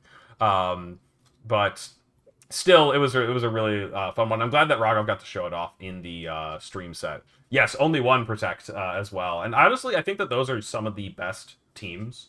Are the teams that have one Protect. A lot of the time it just means you're doing something really active. Your positioning has to be very aggressive, and I think that that's just fine. Somebody asked, did you play any Dozo? I did not. I didn't play any Dozo. I actually don't know if Raghav did. I can't remember. Let's see. Dozo. Looks like both of us didn't play any. So yeah. And then I'll also mention this part right now really quick, but I'm not gonna go into further detail. In my match against Dylan, I did come into that one with a loss. I had a Pokemon removed from my team going into that match. The Pokemon that was traded to me was not very good. That's all I'll say. I should probably be a little more careful about who I get my Pokemon from. And yeah, I lost my Giraffe. And then I don't know. I brought that one game that I played against Dylan to sleep turns. Like, I just needed the Kilowattrel to not get a one-turn wake. And it did. And then I was like, I'm just out. I'm like, okay, unfortunate. And so, yeah, that is how my run came to an end. Really sad, but of course, lesson learned there anyways. And yeah, other than that, we talked a lot about this type of stuff and why it's strong when we were talking about Zach Carlson's run as well. So I'll keep it moving. But yeah, Adi, did you want to talk at all about your team? You did have a fun stream match. Yeah. I did 3 quick waffle. What? You're not alone. I had a really crazy run. Not the only one. We all went 5-3. Damn. No, I had a fun team. I had a fun stream match. So this is a team I've been working on for the better part of last month. I thought Volcarona was a really good call after the Lele team popped off, and it was a little sad to see it do really well at Lille because it was more on the radar. But I stuck with it because I thought my version was cool and different, and maybe, but it was pretty weak to opposing Volk, as you saw in the match against James. I guess in general, Terra Electric didn't actually come up in the tournament as much as it did in practice, where it can hit water types a little more effectively. So I think I would regret that a little bit. But Clefable, very, very good all day long. I was talking about how Dire Claw was important on Sneasler. And part of the reason why I ran Clef was because people were dropping Dire Claw on Sneasler and coverage moves on Dragonite, and all of a sudden you just start walling them, which is really cool. Quacker was brought all day. It was legit, like really, really strong. It is the water type that kills the Terrifier King Gambits that everyone's relying on to beat Bulk. And yeah, and I got to show it off. I got to show off the upper hand pin in the set against James, where upper hand allows you to run Grassy Seed on Bulk and not worry about fake out as much as some of the other teams do. And so, everyone ran for Rigraff. I ran upper hand Quack as my double fake out answer, I guess. But yeah, the set against James was really fun. Round 2, it was scary to go on stream as the first person on of the day and play against the player as good as James. And obviously that set was absolutely crazy from turn 1, game 1, where I missed the KO on Incineroar with the helping hand Draco Meteor. And then game 2, I was like I won off of a Heat Wave miss, but I was going to timer stall him to beat his Volcarona because he couldn't kill all 3 of my Pokemon in time. And then he missed the Quackable, and I immediately won the game. And then game 3, of course, I also missed a Heat Wave where I really needed to miss a Heat Wave, although only because I got the read wrong on the previous turn. I went back and watched the set, and holy crap, it was crazy. I won game 2 on 1 hit point. I didn't remember that at all. I totally blacked that out. So that was really fun. I played a lot of good players. I played Eric Holstrom, who we'll see went 9-3 on a different Volk team. And we both got up to +6 on our Volks, except I beat him because I have a Clefable. And so his Volcarona had to get through my Clefable, and my Volcarona got through the rest of his team. You can see I did not lose to an Executor, just to be clear. I did lose to the Doxbun on Emilio's team, except I had a really sad. Actually, I should talk about my first loss. Crazy set, because it is an Oricorio team, and Ryan's a really good player. He made day 2, I think 4 of the 6 tournaments he's been to, and he was watching my stream set as I walked up to the table, and he looked at me and he said, "Dude, you have no matchup." And he was right. I have absolutely no matchup into this. It's a really cool team. It is of course the standard Oricorio Volk. Oricorio against my team is very good because I rely on my Volcarona, and I can't really bring my Fiery Dance, Quiver Dance Volcarona into the Oricorio.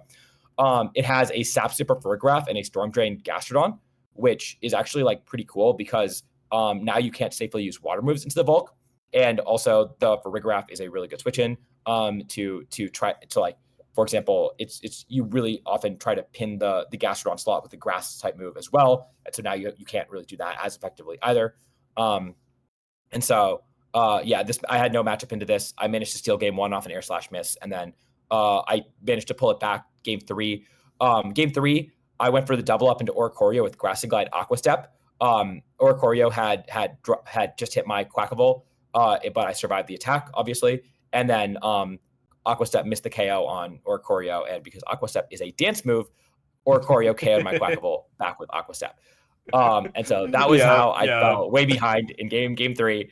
I pulled it back to sleep turn, where if I got a 1 turn awake, my Clefable would have beaten his Volcarona. And I didn't. I get it getting a 3 turn sleep. So that was a fun set.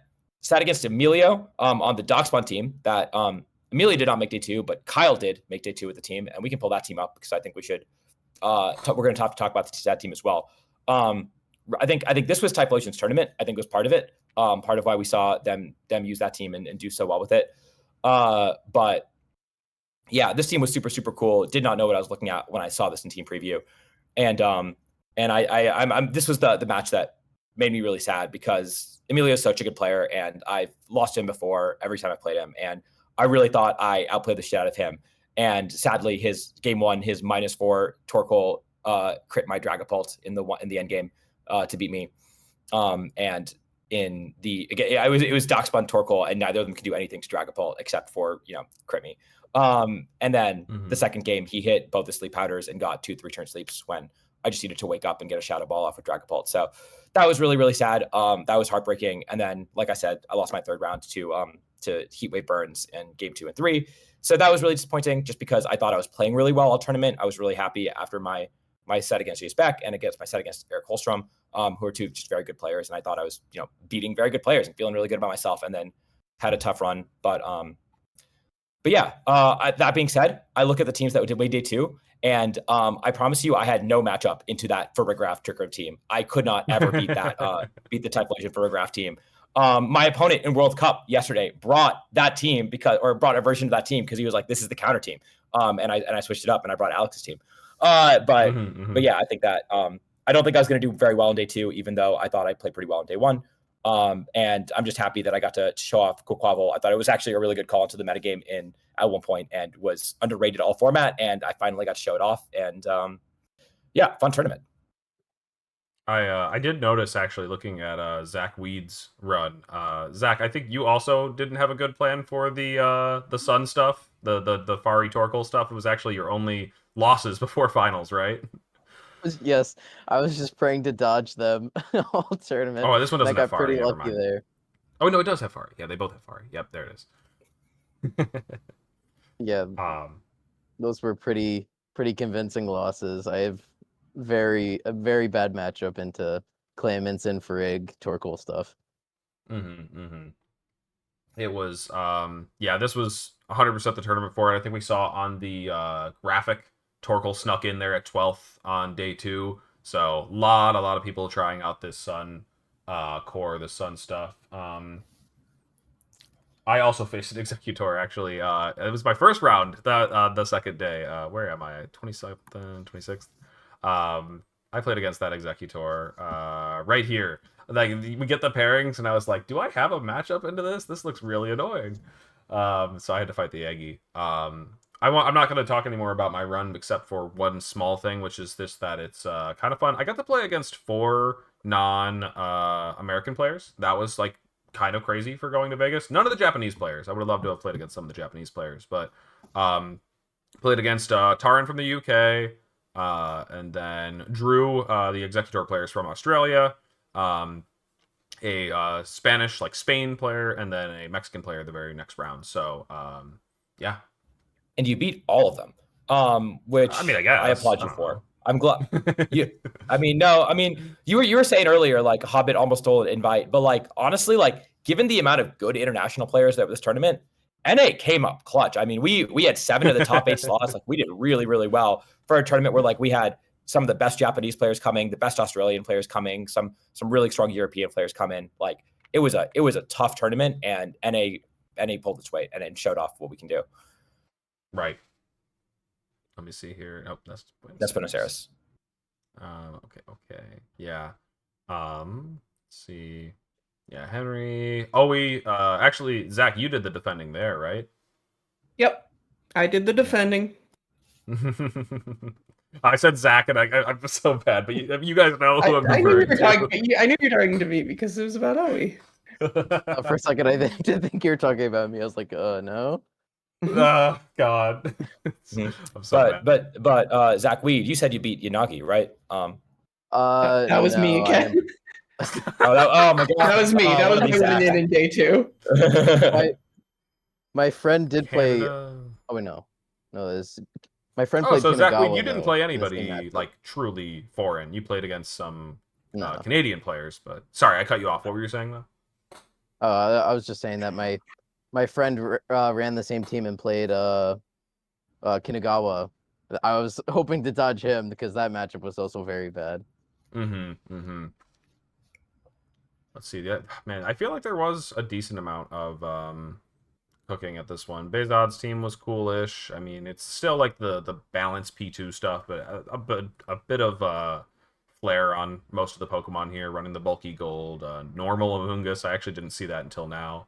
Let's see. Max, is this one up and running yet? Somebody linked me an early version of this one, but I didn't know. I think at least I checked it after like Milwaukee or something like that, and it wasn't ready. This does look quite nice, though. Yeah, I'll definitely have to familiarize myself with it because this is very clean.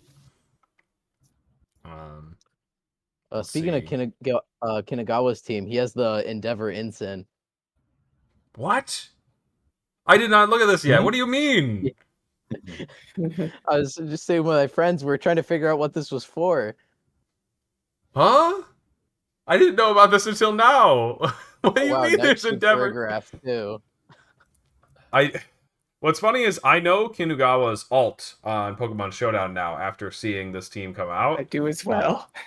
we fought Kinugawa a number of times, and yeah, I think one of the coolest things that Kinugawa was testing was a Flamigo with Focus Sash and Wide Guard, Close Combat, Tailwind, Protect. Like, it just didn't run the flying move. It just said I want both Tailwind and Wide Guard, and I thought it was a very cool, effective set. I'm also seeing Babiri Berry Whimsicott like it's 2022 again. We're fighting Zacians every other match. I guess Golden Go is pretty common, but that's actually really funny. That Nightshade on the Farigiraf has been so many moves. It has been Uproar. It has been Wish. Yes. And he settled on Nightshade, I guess. That's so funny. It's like, actually, I just click Psychic in most of my games. I don't need anything else. Let me wish pass to my Endeavor Ensign. I don't know, man. Okay. Yeah. I think, did Kinugawa get the pair down in the last round?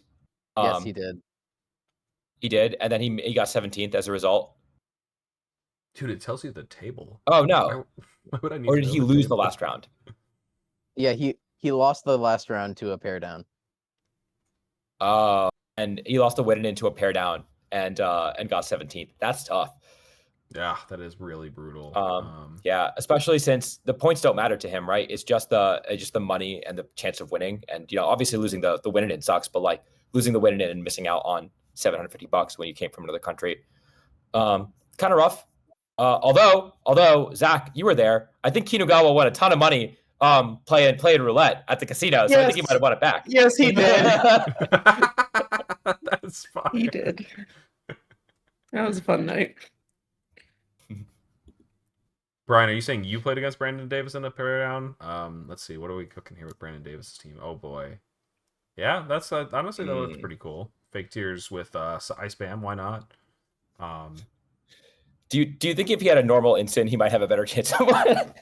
An instant with a move instead of Endeavor, like maybe Taunt or something. I don't know. Oh my god, dude. Endeavor's the way. It's the Dozo counter. You let your instant take an EQ and then Endeavor it way down. I guess. And then they wave crash you and you just die. Anything else crazy make day 2 or just cool teams in general? Let's take a quick look before we move on here. I think there were a bunch of cool teams. Oh, sorry. Go ahead. It wasn't anything to do with a specific team, but it is interesting that I don't think any lefties Blood Moon cut the event. Dang, really? Huh. Maybe or any like Lele-esque teams. Okay, yeah, no, I think I'm gonna stick to Cut Explorer. That's a big search bar. That's a very big search bar. Salute of Blood Moon. There we go. Leftovers topped out at top 32. Yeah, wow. I guess people came ready for it. That's probably what happens when you have such a big target on your back.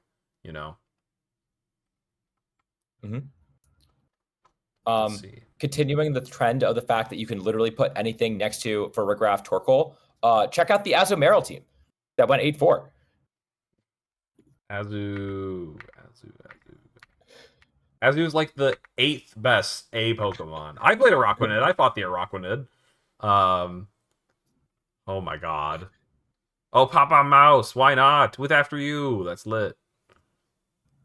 Choice specs, safety goggles. Yeah, sure. Belly drum. Do we have time for that? Do we have time to be drumming our belly? I really don't know.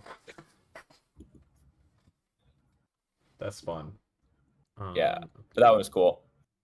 We already talked about Ryan's team, but I think he had one of the cooler teams in the tournament with the Gastrodon, the Gastrodon Oricorio team, and he played really well. Man, it's crazy to talk about Doxbon. Darsh's team. Darsh's team is pretty cool. He did not do very well in day 2, but he had the Comfey on the Rain team, which we've seen a little bit of, but it was a creative version of it. Have you guys watched Darsh's video about what color are you as a Pokemon player? Can someone who's watched that video tell me what color I am? I actually, you know what? I can quiz you right now, Zach. I know how it's determined. Okay.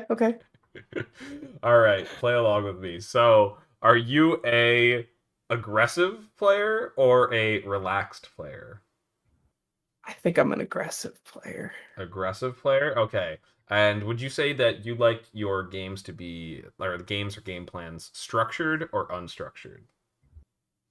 Um, at, for the longest time, I would say structured, but I kind of went into this weekend without much prep and balled out, and that worked out for me. So I do think I am a little more reliant on plans, though, in general. So structured, sure. Let's go Structured. with All right, that. then you're a red player. I'm a red player. Uh, Okay, okay. I think I'm in Hmm. the other quadrant. I think I'm a green player. I said unstructured and Oh, relaxed. um, we should take the mystery dungeon personality quizzes sometime. Actually, I did that at a I don't know, like an art museum. I'm not Uh-huh. kidding. Like this weekend in Vegas, there was a And did it tell like you you're Machop? it it was literally like the last step of the mystery dungeon quiz. It said like place your finger on the screen Oh and it will yeah, on read the your touch aura, screen. and it told me my aura and then it like gave me my result. The problem is I watched Chemo do it right before me and it gave him results. Then I did it and it gave me the exact same results, which like these were like very specific results. Like you're like 18% this and this and this, and I was like, oh, is this just like spitting out the same thing every time?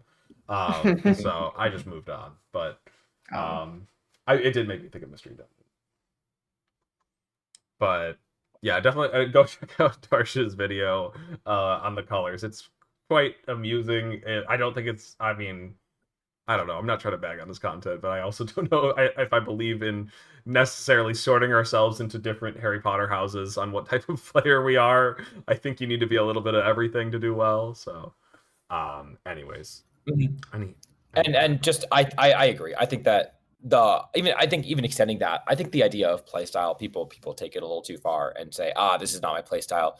When really, like, I think one of the biggest telltale signs of an elite player is that you have the adaptability to pick up a team that depending on the format, different teams, different styles of teams are good and bad, and depending on what the metagame looks like and what your meta call is.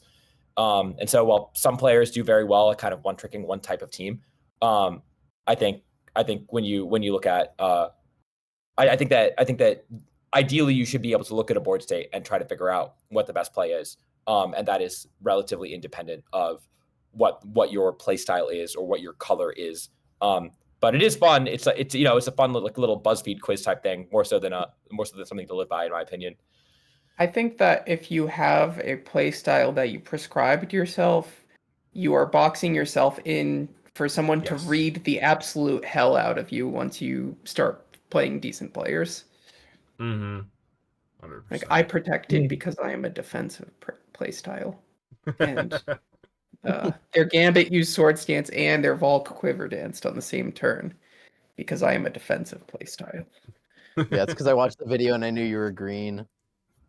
Yeah, exactly. That's the Green fun for an part. amazing reason. We were like having so much fun with this. Like at dinner on Saturday night, I was just like, all right, Chemo, you're round 8. What color were they? And he was just like, let me think about this. Like, just I'm not giving my opponents colors. That sounds like trouble waiting to happen. well, no, that's the honestly. I mean, Zach, I'm comfortable enough talking about it. That I think is why the video was very funny. Is that yeah, I was talking about this with Raghav, and Raghav and I were both just like, oh, what color are you? And Raghav's like, I'm a brown player. I'm like, of course, of course. Like, you can't just say like what color are you to somebody? Like that's just obviously very loaded. Yes. So it's just why, but that's of course why people click. It's so funny. Elite video title. Elite. It's Absolutely elite. yeah. Oh, Rajan's team? Yeah, we can definitely go over to Rajan's team. Let me go Raj's grab team. that. Um, Roshan has been asking to do a team report, and I'm like, I don't think anyone plays Reg H anymore. But he has done. You missed him. He has gone. He did top cut and then go, I think 9-3 at the 3 Reg H regionals he's been to, with Ninetales, with Kanto Ninetales, and he hasn't been on stream a single time. I don't know how. This team is super cool. It's Chlorophyll Whimsicott with and because you have the Ninetales, and that lets you like really respond to King Gambit. which is awesome. Like it's just not something that we see a lot of. But like he said, he tested both, and chlorophyll was correct. And Ninetales being a fast sunsetter that doesn't require you to run a getting to run Incineroar and Ninetales instead of having to run 3 fire types like you guys did, and really like building your team around that is cool, because then you get to run you get to bring 1 fire type in a matchup and get your sun and get to do big damage. So Right. yeah, you'd have to. I don't know all the details about his team. I know when I was testing with him last week, he had a Rabombi on the team instead of a Farigiraf, and that seems to have changed. But yeah, it's a cool team, and he's been doing really well with this Ninetales, Whimsicott, or Saluna core over the course of the format, and it's a shame that we never got to see him play. Mm-hmm. Yeah.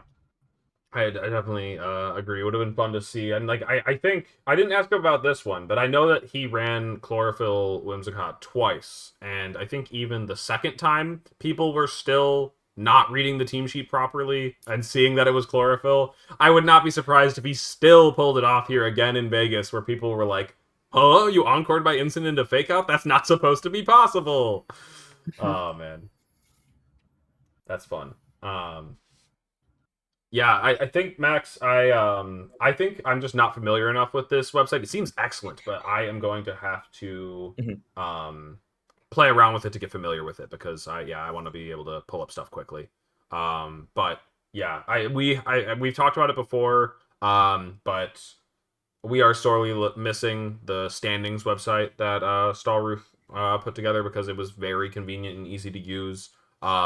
The thing that Lab Mouse is missing for me mostly is, like, if I look at, normally what I'm doing is I'm trying to do like schedule analysis on, like, I'm looking at what Zach here, I pick Zach Carlson, whatever, what he lost to. I was like, well, okay, he lost to Paul Chua. Like, what did Paul's team have? And then I have to like actually take another step to go find Paul in the tournament, or, Zach lost to Cole here, and it's like, well, did Cole even do that well or not? Let's go look at Cole's record. Yeah, so they're like, took me out and then dropped. No, actually, I was talking about this on my way to pick up prizing. Is, somebody always has to play that person that goes like 1-7, and like they just don't drop, they don't stop. They're just like, I'm playing every round and I'm gonna lose them all, but your resistance is gonna be feeling it. If you play them early. No, he just matchup mogged me round 2. I also lost the second round as well. Brutal. I mean, sometimes they'll just get you.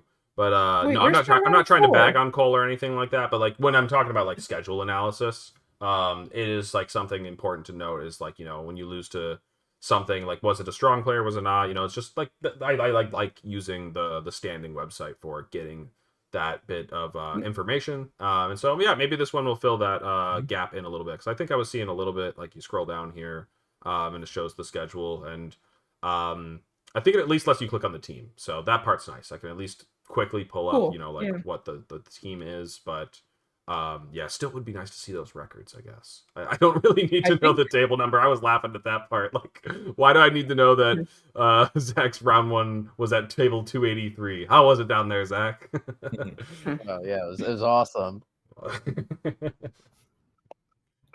I think that Lab Mouse was missing one of my rounds when you were on there.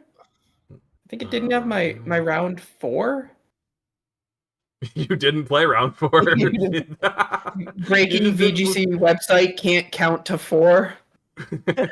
Who did you play round 4? It wasn't James Evans, was it? It was Colin Jacobson, who had he had Chiliang's team, the same thing that Yichun and Paul were using. Okay, but so I played that team 3 times in my first 5 rounds. I can't think of any reason that Colin Jacobson would be just nuked from here then. I was like, because when we were talking about Narret, like Narret's name Mikhail has like a non-traditional character in accent. Yeah, and I could think of like that being something difficult for the website. Man, when I was looking at Pokedata, I wonder if it's fixed now, but I swear there was like 4 Shuppas. Yeah, no, it seems like they have all been conglomerated now. Stay away from that. No, we don't have to. So that's what the 4 is for. That's no. Shut up! No. But anyways, so yeah, No, this was not part of that bit, Zach Carlson. That just genuinely, like, there was like a lot of it was bugging out because there was like a regular chop across and a chop across IV, and I was like, what's happening? I see. Audie, what were you saying? Colin Jacobson also missed round 1, which is Oh, why, okay. and then also got a bye round 2.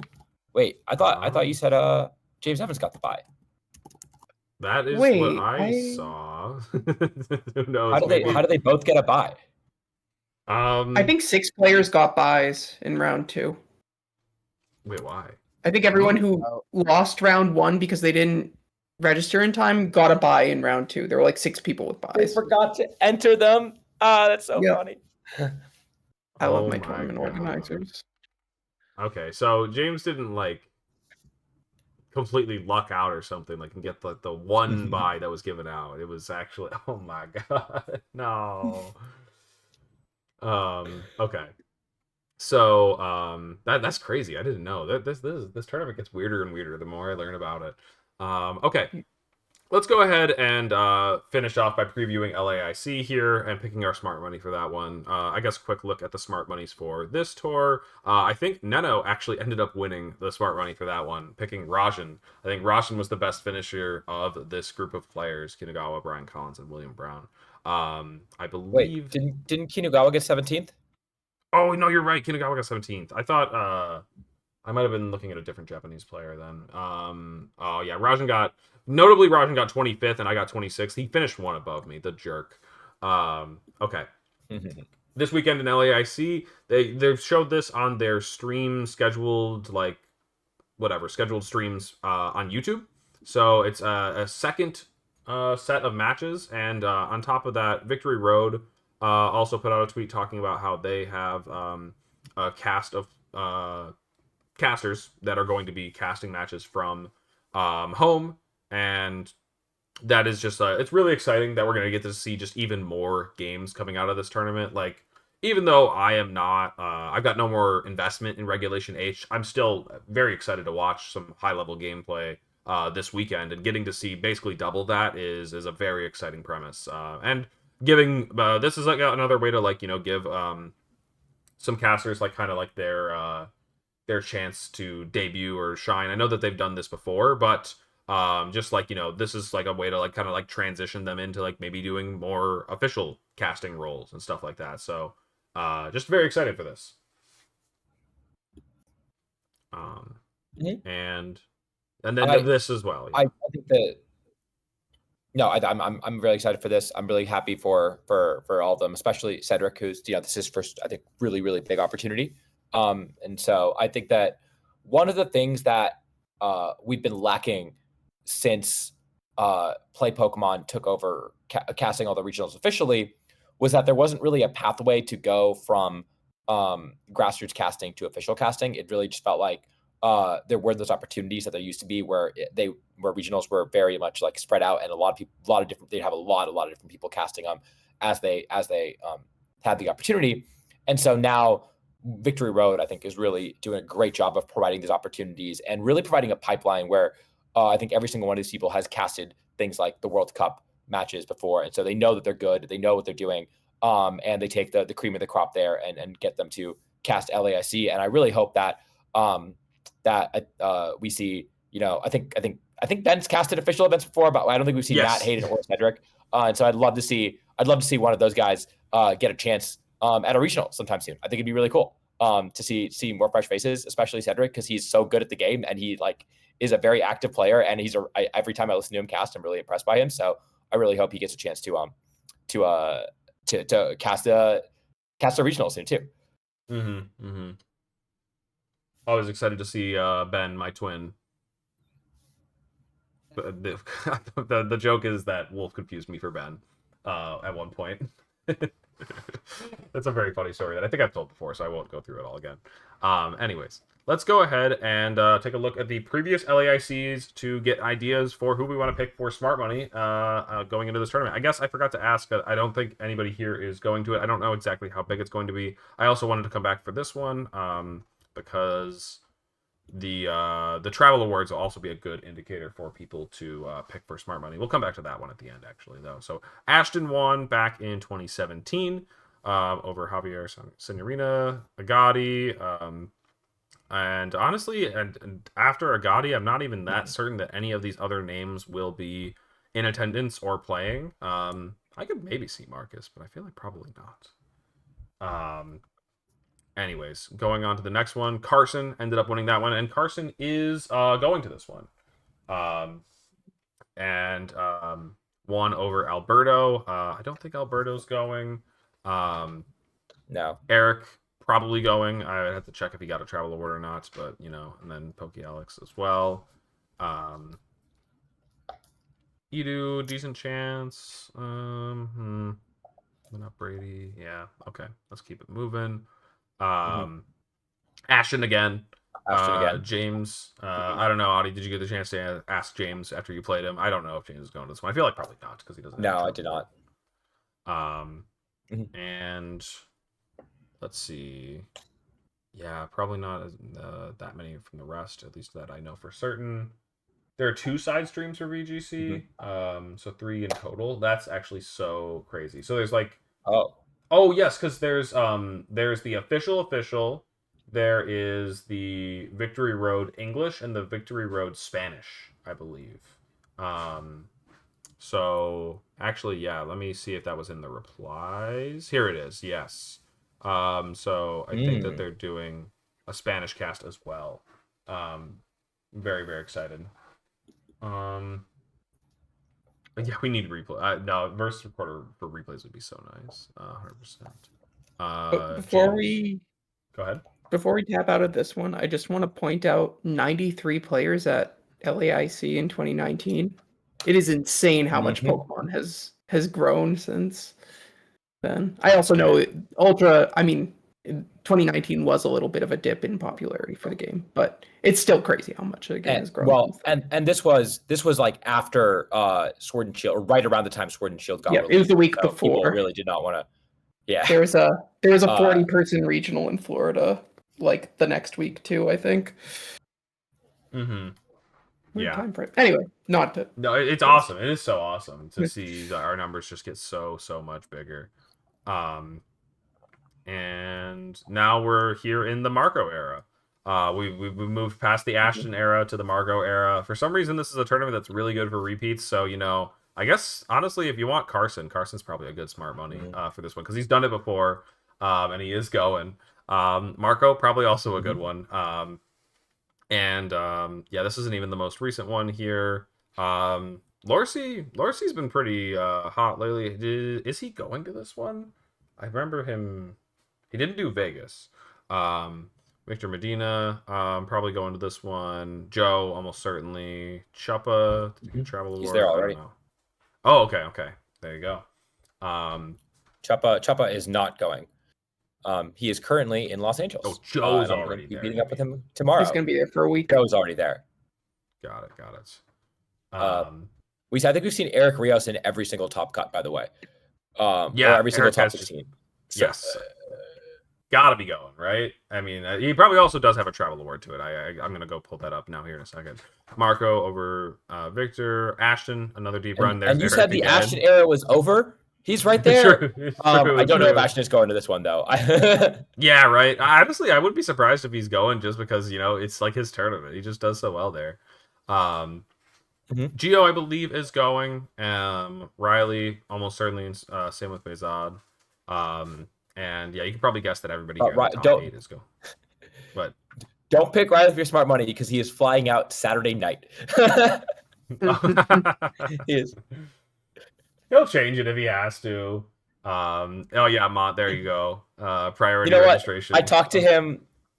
I was talking to Riley Sunday night, and he said, and granted, we were both intoxicated, but he said that if he made finals, he was either playing on Saturday night or he was leaving. And so I like to believe that Gavin's wedding is more important to him than winning an internet, but I don't know if that's true or not. That's a really hard decision to make. Hell yeah. Okay, Eric actually was in first for this period, so I think that he'll be in attendance and also probably a good pick considering how well he continues to do in this region. Fede, MDV, Marco, and then we see all the usual suspects from Europe. Right, I know, right? Everyone keeps talking about your coaching rate in the chat here, Zach, and Zach Weed. So I don't know if there's a joke I'm missing or not. Well, let me pull this up. Yeah, there's anyways, let's go ahead and let's pick our smart monies for this one. Do I have it here? Okay, perfect. So Zach, you're up first. Weed or Carlson? Oh, I guess I should probably put some specifications in there. Zach, Carlson, you get to go first. Okay. I have two in mind, but I know that's not allowed, so I'll just go with the first one. I'm going to put my smart money on Francesco Pio Pero. All right, good pick. Thank you. Of course. It was so funny.